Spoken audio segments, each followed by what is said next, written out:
Hello, everybody. Fame Rothstein here, Betting Public Sports Show. Okay, uh, today is Monday, October 24th, 2022. This is a kind of a special show, kind of an impromptu, because I was just sitting here in the sports book and I see one of the regulars to the sports book here. He's going to introduce himself. Like I told you, this is the betting public. I don't care what you do, how much you do. As long as you're a sports bettor, you're more than welcome to be on this show. Just like this gentleman here, who I've kind of befriended from here at the sports book. But without further ado, I'm gonna introduce him, and he's gonna talk a little bit about himself. Go ahead, and tell us about your name, sir. What's going on, y'all? I'm Logan here, Logan. Man, my guy Todd here down here. Like you said, you never know what you're gonna run into down here, man. I've created some good friends down here. This being one of them. We all have lives outside of here as well. That's what's funny. We kind of got together and started talking about refereeing and officiating and stuff. Yeah, the sports betting is wild. How it ties into so many different things in life. But yeah, I don't know. What you No, want me to say you're here, good. man? You're good. You're good. What you looking for? You got some questions or Yes, what? I do. Yes, I Okay, do. all right, Let's all talk about what got you into sports betting. right. Oh, first of all, where you live?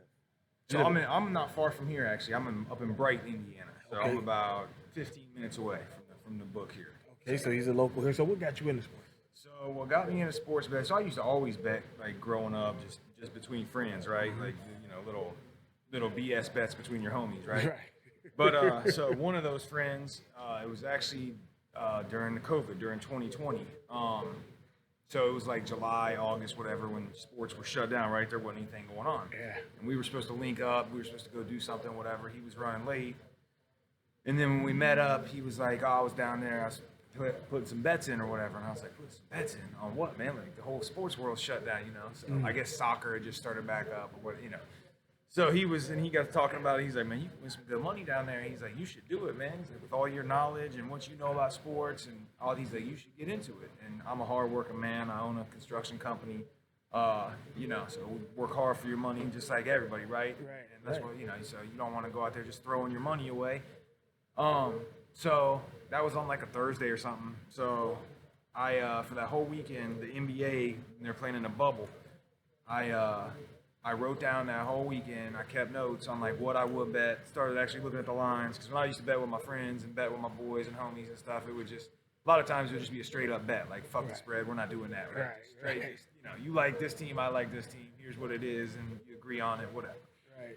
So anyway, I looked at the lines, looked at what I would take, looked at what I would bet, wrote it down, and every pick I would have taken hit. So I was like, all right, well, let me go try this out. And I'll never forget it. It was Lakers Raptors. You can look this up. I don't remember the date, but August of 2020.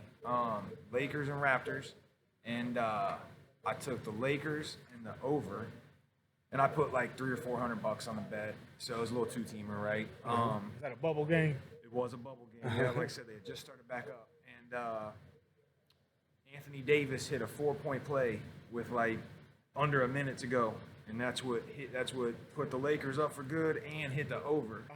So it was wild, man. So it was like a $400 bet, and it hit. It was like plus 200, whatever. It cashed out for a little over 1,000. It was like, well, damn. And yeah, honestly, from there I went on a little run when I first started. It was wild. It was crazy. I won a lot of money, like a lot of money. Just caught fire in those first couple of months. But then you gotta be careful because you get on fire like that, and then you get down here, and you start going crazy, betting astronomical amounts of money that you would have never bet because you're winning this money that you never thought you would have won. And I don't know, it's wild, man. As you know, it's ups and That's it, downs. yeah. Um, That's why we encourage safe betting on this show. that's right. That's Yeah. absolutely right. No chasing. Yeah. So yeah, but it's a love-hate relationship, man. You know what I mean? I like So- that. That's a for good one. sure. That's a good one. That's For good. sure. Let me, you go say you ahead. caught fire. I did. Yeah. What were you doing? Singles, parlays, props, what? Yeah, so mostly singles, but of course, messing around with parlays. When you get up a little bit like that, you got some money to play with, right? You can have a little bit of fun. Exactly. So, yeah, I was definitely throwing some parlays in there, and honestly, I find with the parlays, the ones that I hit are just some random, just having fun, Right. up and betting dogs, right? Right, Taking yeah. dog like not yesterday, today's Monday, but last Sunday, in the NFL, I threw a little $20 bet, just a bunch of dogs I took, and they all won. It was Jets, Giants. I was in the Jets beat the Packers. Falcons beat the Niners, right? Like, Yep, that was So you know how it is. I don't know. Vegas, they like to get you, man. They know how to set those lines. Yeah, they do. And they, you got to figure out how to read them. Is it a sucker bet? Are they setting you up? Is it like a lot of people thought? Everybody jumped on the Jaguars yesterday, right? Because they were a favorite over the Giants when Giants probably should have been favored in that game. And the Giants ended up winning. So that was kind of one of those like where they sway you in. Hey, look at this. Come take the Jaguars. Everybody rose up on the Jaguars. But yeah, I did catch fire, won a lot, and then I ended up losing a lot because it's peaks and valleys. So yeah, I don't know, man. That'd probably be my best advice to give people when you're up. Get out of this place. Stay away for a while, or don't bet big anyway. It's fun to throw some little. We're action junkies, right? We like to have some action. So if you're gonna bet, stay light. So I definitely have my downs. That's for sure, man. Because as you know, Ohio soon. I mean, you're right at the border of Indiana and Ohio, and Ohio soon will have sports betting. Yep. So this is good education for you Ohioans and even you novice Indiana people. Because Anywhere. Logan here is like I said, he's pretty good at it. He does it a lot. He's an expert, so he can tell you a lot of stuff. Let me ask you this though, because one thing I noticed you doing, and I need to at least want to get better at it anyway. Live betting. You and your man's them. Tell us about live betting. What got you into that, and what goes into it? So live betting is a whole other animal. You got to be tuned in, right? Which that's what's great, especially when it's coming to Ohio. For all you Ohio folks, you can do it right here on your phone. But again, that can be dangerous. But live betting is you can catch them when they're vulnerable, right? Like so the Golden State Kings game last night, right? That was a good one. Halftime score was astronomical. The Dubs almost put 100 in the first half, and everybody was jumping on the third quarter over, game over. At halftime, I think the over/under was like 276, and I was sitting there, I'm like, no way they're gonna get 276, right? So I was hammering that under, while most of the betting public was hammering that over. And would they hit for 255? Well, there was 20-something, almost 25 points off, right? It's just getting a feel for the game on live betting is the best advice I could give on that. Trust your gut. That's another big thing. Go with your instincts, just like anything in life. That's what they say. Trust your instincts, trust your gut. If it's too good to be true, it probably usually is, But again, live betting can be dangerous. You just you don't want to chase, no matter what situation you're in. You don't ever want to chase. That's just like with anything. Just don't chase. Absolutely. That's what a lot of guys get into. And you see it a lot down here, man. They lose one, and so they go up and try to find this plus money bet, and let me put that on this. So don't chase. So you got anything else you want to tell us about your betting, your strategies, and you want to talk about that grand day you might have had? You want to tell everybody? Man, really, is when I started off. Honestly, those were my best days. No bullshit. Sorry, I was choosing language. No, you're okay. No, it's fine. It's fine. Yeah, starting early on, and when I first started, that's when I was hot and just couldn't miss. It was wild. It was crazy first little run there I had. Still got pictures of all the tickets. But yeah, man, that'd be my best advice, man. Put your money away, keep your gambling money and your real life money separate. Don't ever mix the two up, because you'd be in a real bad situation.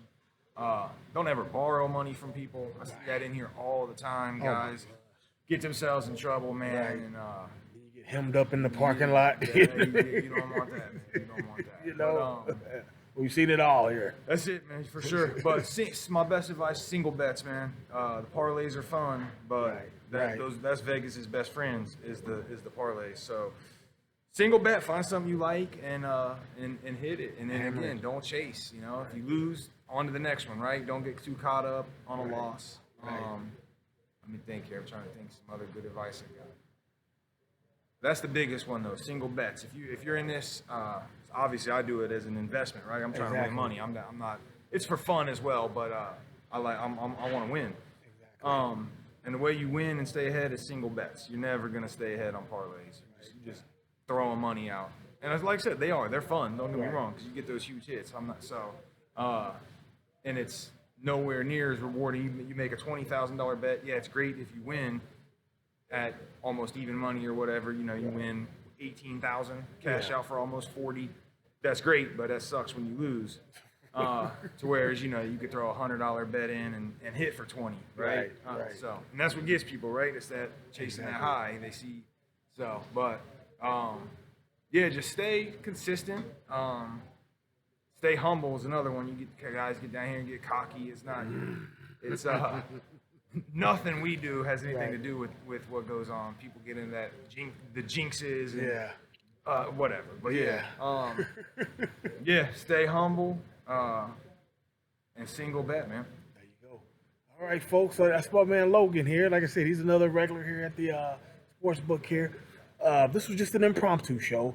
Just saw him in here and he decided to give us a few minutes with us. So my podcast will be up here in about 2 hours. Okay, the podcast on the podcast, the famed Rothstein Sports Show. I'm sorry, but yeah, there you go, folks. I'll be back on the weekend with more video. Hopefully, we'll have more people. Trying to get some ladies in here too. Ladies, if you see this and you know we're in here, holler at me. We'll talk. All right. I might have a couple I can bring on, but yeah. Then I'll have to make another appearance. But until then, there you go. All right, man. Thanks, folks.